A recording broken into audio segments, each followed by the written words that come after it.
Conseguiu dormir cedo não, né, Ronald? Não, pra lá de 2 da manhã, né, Zaidan? Não teve. Ah, eu não fui até o fim, não. Ah, vou dizer uma coisa pra você. É que a cada maluquice que acontecia, eu ficava falando, pô, foi bom ter ficado acordado, senão eu perderia isso no ao vivo, né? Mas foi daquele jeito, Zaidan. A gente espera sempre algo a mais e às vezes o a mais não necessariamente é algo bom, né? O horário, como dissemos ontem, né?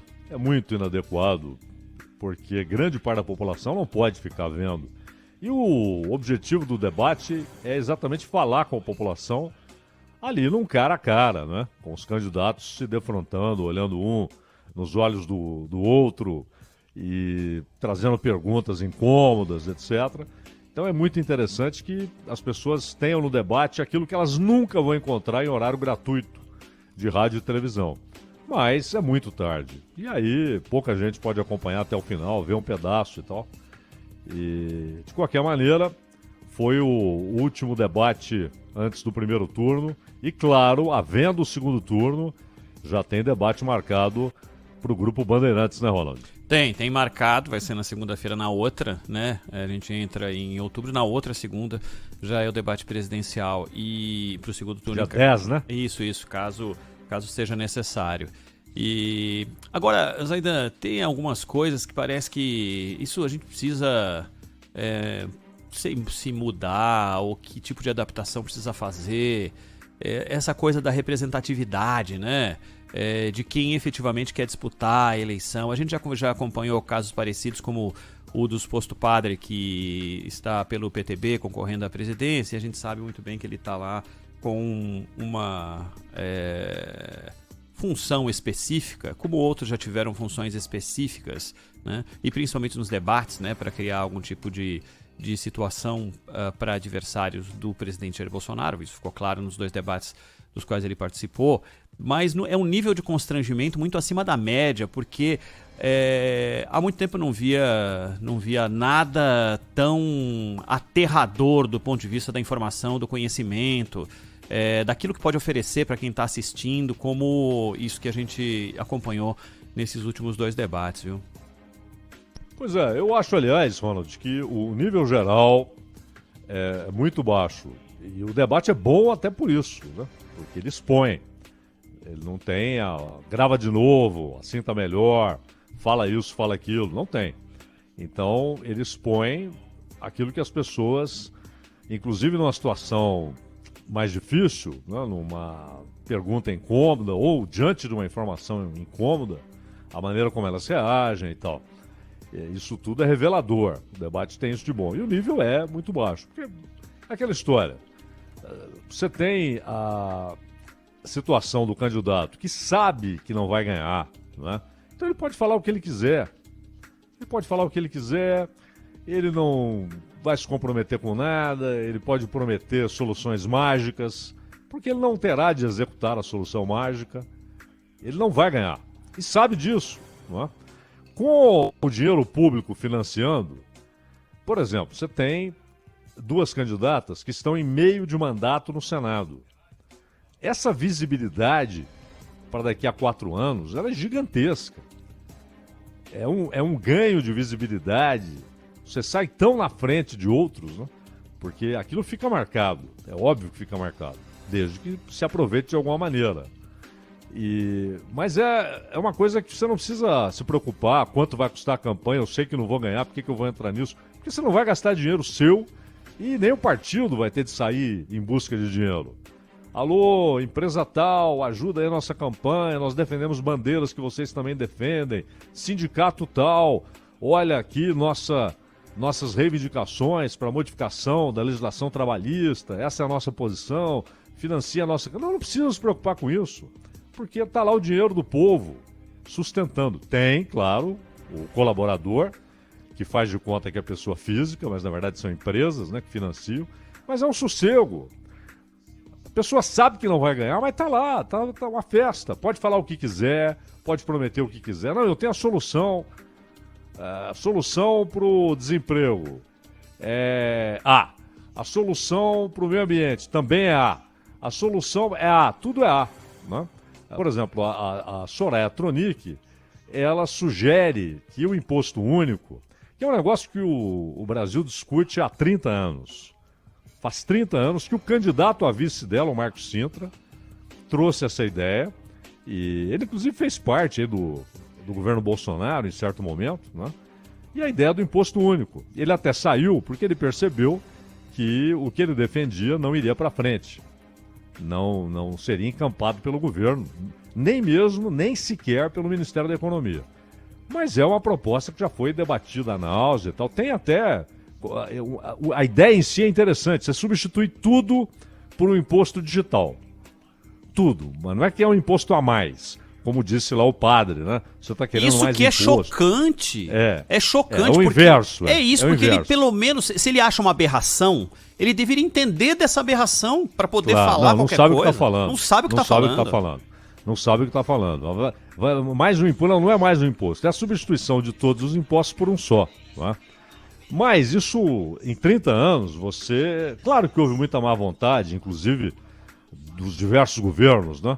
Com receio de perda de arrecadação.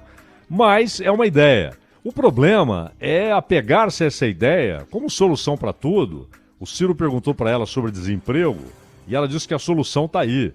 Ele até educadamente teve de dizer, não, mas é que a gente tem que começar a resolver bem antes de ter os efeitos do seu imposto único. Né? Nós temos gente endividada até a nuca e gente endividada até a testa. E temos de agir já.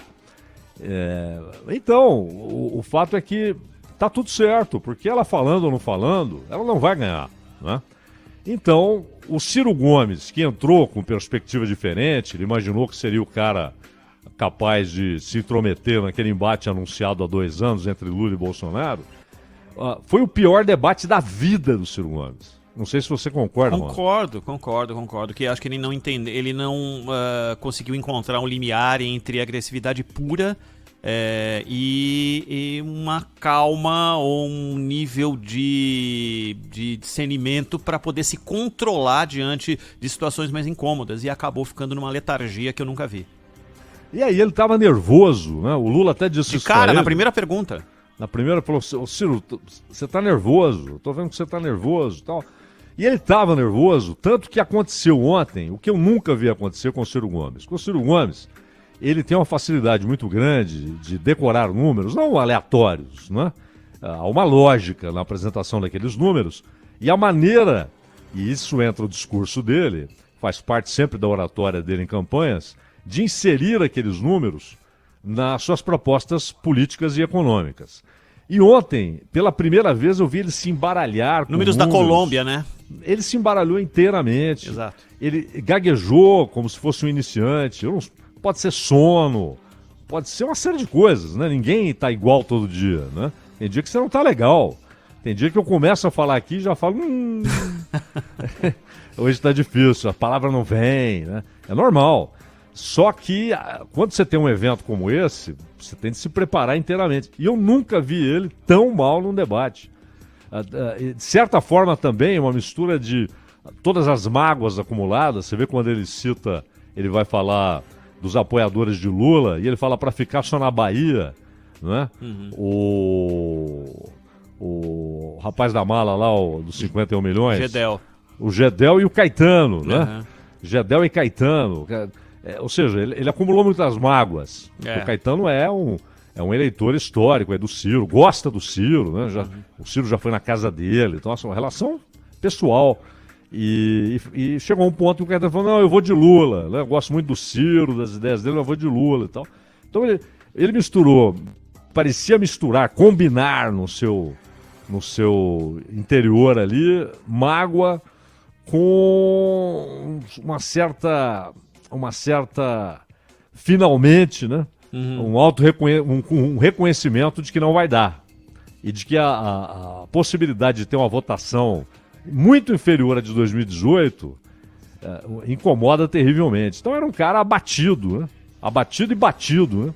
Foi o pior debate da vida dele, né? Foi. E me chamou a atenção em alguns momentos, além desse fato dele esquecer números e gaguejar na hora de fazer essa relação, né? Ele tinha acabado de assistir uma cena lamentável do embate que houve, que o ex-presidente Lula acabou caindo na armadilha do suposto padre e bateu boca com ele, né? Bateu boca com ele porque ele não deixava, ele intercedia na fala alheia. E aí, na sequência, vem Lula e Bolsonaro e o Ciro, por 3 vezes, faz a mesma coisa. Faz exatamente a mesma coisa. Aí ele pergunta, não tem a parte? Ah, desculpa. Mas, meu Deus, ele mais do que ninguém sabe como é que são as regras e como é que as coisas funcionam, né? Que não tem esse tipo de aparte no meio da resposta do outro candidato. Ele não faria isso em outras situações, né? E ele tem uma característica de educadamente ele pode ser agressivo, mas ele tem um nível de educação muito evidente com apresentadores, com os outros candidatos. Ele pode ser absolutamente firme no que ele tá dizendo, nas palavras, mas acho que eu me faço entender, né? Que ele procura manter um nível de respeito ao articular com aquela pessoa. E onde ele estava dessa forma, mas perdeu a essência de uma série de situações que a gente está acostumado a ver o Ciro. Não só na eloquência, na quantidade incrível de números, mas aí para mim foi um lapso, ou sei lá o quê. Ele saiu do prumo naquele momento e achei, como você disse, um dos piores debates dos quais o Ciro já participou. Dos que eu vi, o pior, disparado, né? Não parecia o Ciro Gomes ali. Agora, e o Lula, né? O Lula, os outros candidatos, os outros 5 relacionaram o Lula à corrupção, em algum momento, de alguma maneira, né? Da Soraya Tronic, que falou que entrou para a vida política, e aí não é vida partidária, vida política, manifestação, organização. Ela começou com manifestações de rua, né? Exato, e aí ela se refere aquela coisa que houve em 2013, né? Isso. Série de manifestações e tal, e ela participou dessas manifestações lá em Campo Grande. E aí ela disse que entrou nessa indignada com a corrupção do PT. O Bolsonaro, o padre, o Ciro falaram também da corrupção do PT. Na pergunta ao Ciro, também o candidato do Novo, o Felipe Dávila, referiu-se à corrupção do PT. E a própria Simone Tebet, que já havia feito isso no debate da Bandeirantes, e ontem também fez referência à corrupção do PT. E claramente, nos 2 debates, mais no da Bandeirantes, o Lula talvez não esperasse aquela artilharia. Ontem ele foi mais preparado, mas também ontem ele saiu do eixo, né? Essa é uma questão, porque basicamente a resposta dele tem sido que foi inocentado. Inclusive, ele inventou uma figura mítica, que é a segunda instância da ONU, né? Que não existe segunda instância da ONU. O que houve lá foi um comitê que reconheceu que o presidente Lula, quando foi julgado, não teve a seu dispor todos os mecanismos de defesa, não teve respeitada toda aquela série de garantias que a defesa deve ter, inclusive de conhecimento de tudo que está no processo. Aqui no Brasil, o judiciário rebateu, dizendo que isso era uma falácia, era uma invenção. Mas, de qualquer maneira, ainda que houvesse uma segunda instância da ONU, e não há, isso é uma mitificação, né? Ainda que houvesse, o que vale é o que decide o judiciário brasileiro, né?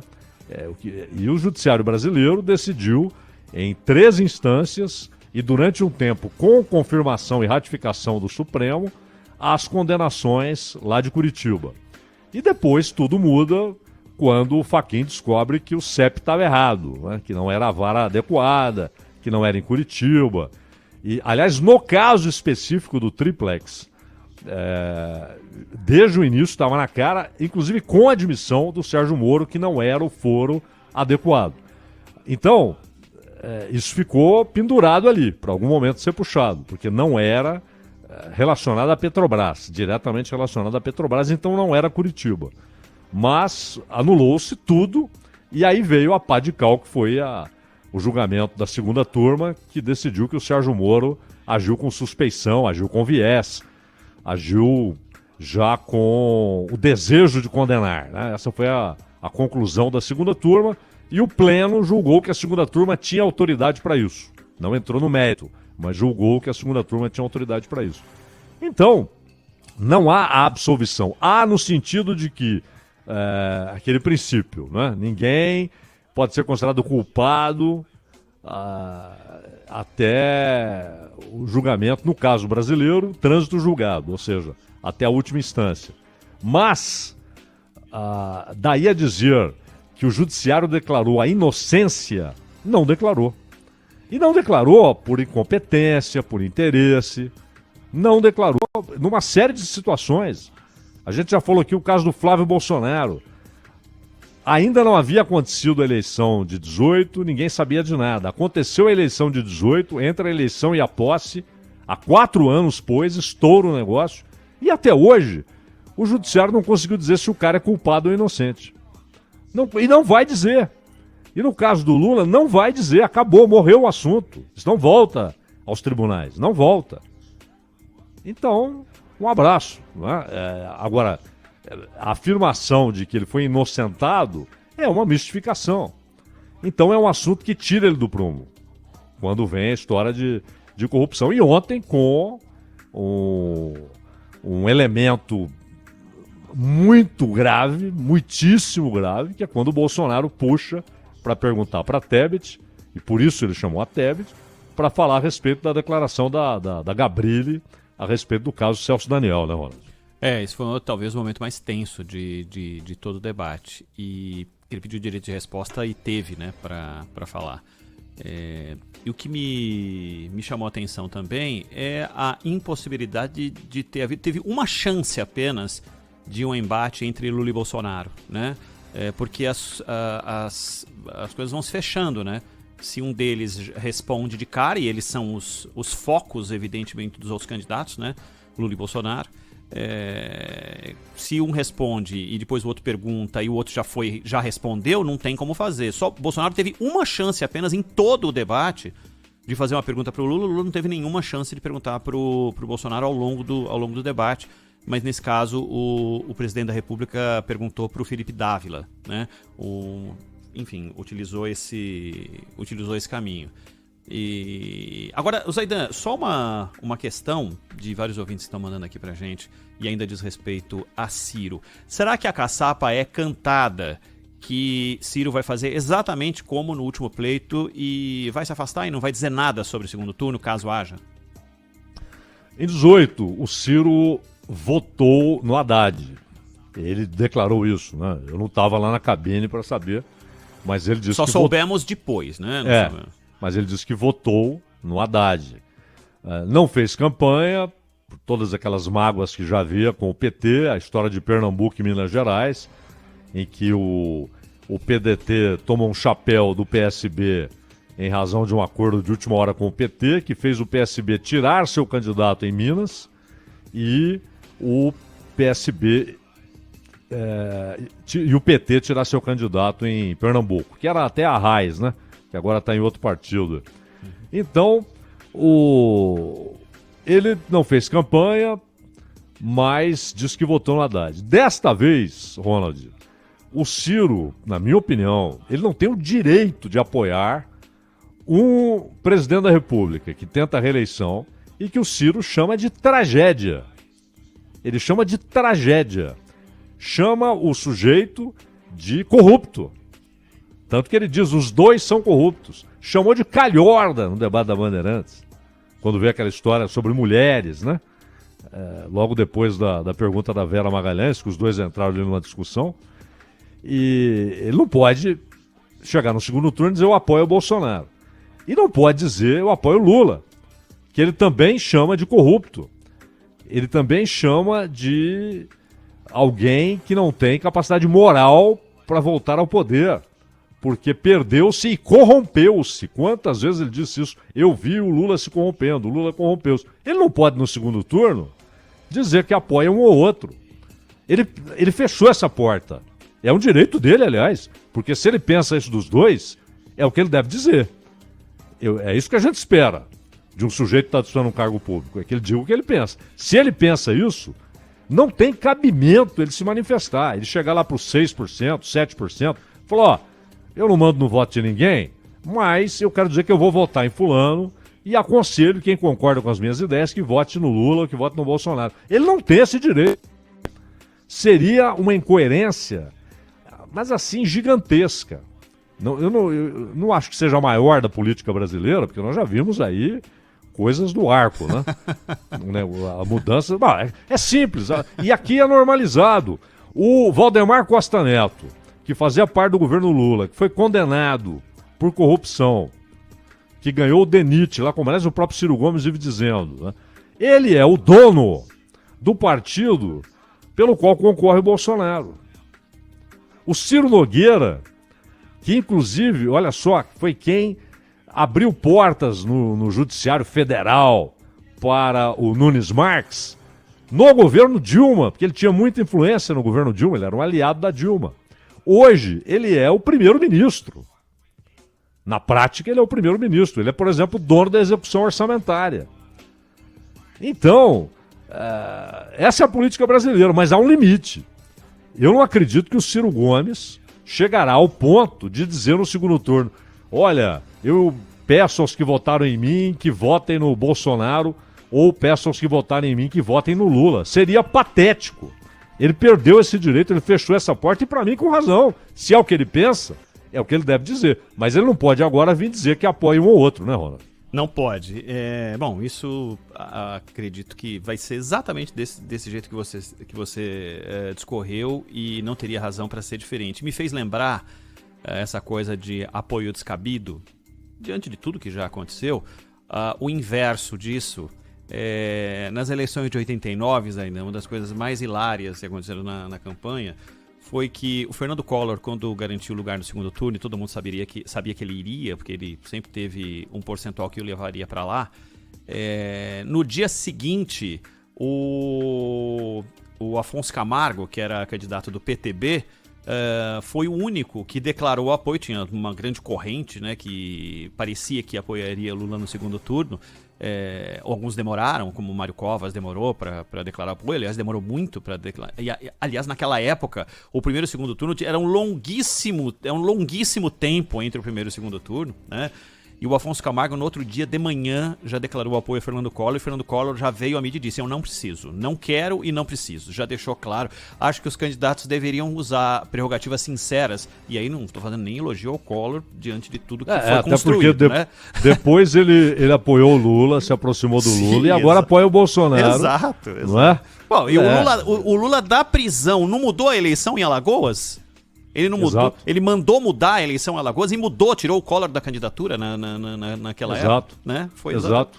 E o Collor de inimigo, não era nem oponente político, inimigo do Lula, uma coisa pessoal ali, tornou-se aliado. E aí, quando deixou de interessar, ele migrou para o Bolsonaro, passou a apoiar o Bolsonaro, sem nenhum constrangimento. Eles fazem isso. Sabe, parece ali, não, essa aqui é a vida da corte, vocês não entendem. Não é? Nós temos a nossa própria lógica e a nossa própria ética. Né? Exato. O Fernando Henrique uma vez chegou a sugerir que a ética é relativa. Eu falei, não, só se ele está inventando a patética, né? Não é? Foneticamente parecido, mas na essência não tem absolutamente nada a ver, né? E é bom lembrar que patética tem a mesma raiz de patologia, né? Exatamente. Que é patos, né? Exato.